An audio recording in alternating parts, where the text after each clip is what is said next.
You saw him in Civil War and he was amazing. Now he's got his own solo film and, well, he's a bit over the top. It's Marvel's last chance to introduce the Soul Stone before Avengers Infinity War.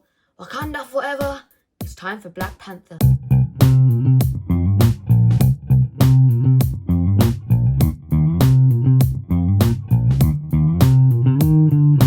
Hey guys, today I'm joined by my great friend Delta's Life. The link will be in the description, so definitely go and check out his channel. Hello guys, it's Delta here from Delta's Life. I've been told this is actually a Pokemon logo.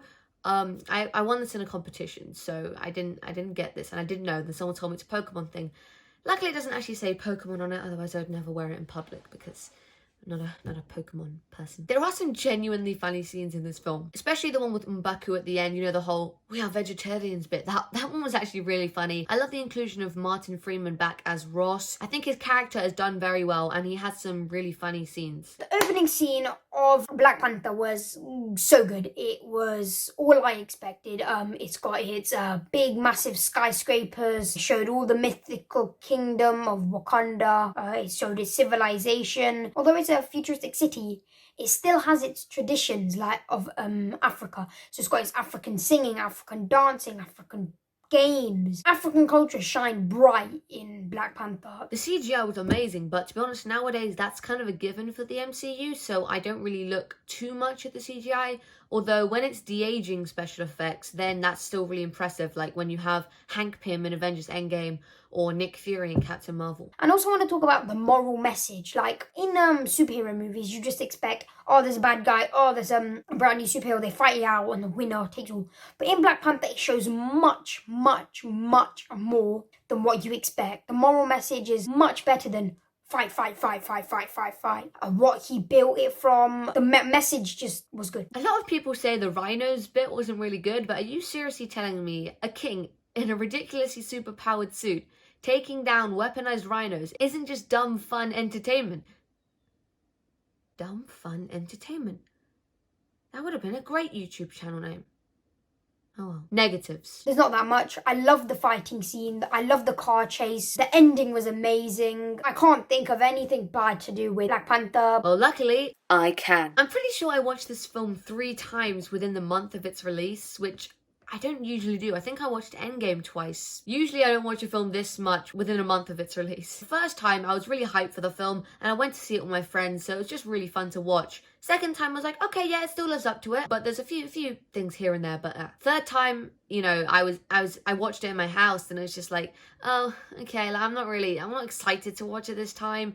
And it just, I started to notice the flaws. It's really over the top. Like, honestly, it's ridiculous. The other films, while they have bizarre concepts, they're still quite grounded somehow. But this one is just like here and out there too much. They don't set the rules for what vibranium and the herb can actually do, because now vibranium can be woven into your clothes. It can be used to heal your gunshot wounds. It's like, it was great when it was used as a metal, as a material for making armor or a shield. Now it's just like you can do pretty much anything with vibranium, and you can visit the spirit world and talk to your ancestors in Panther form. Bit too far-fetched and over the top for me. It's great that Marvel made their first film with a black lead. Like, it's a milestone, but that doesn't affect the quality of the film. It doesn't make it better and it doesn't make it worse. So I don't really consider that as a factor of how good the film is. I have this book, 1001 Movies to Watch Before You Die. I have yet to start making my way through this. I've seen a lot of films on this list, but I definitely need to one summer just go through, and they've even got boxes to tick the films once you've seen them. If we go right to the very end, oh, Mad Max is there. Very last one. I don't know how well this is in shot or anything, but it's Black Panther. I don't think this is a must-see film in your lifetime. I mean, Ratatouille isn't on here, and Ratatouille is amazing, but Black Panther,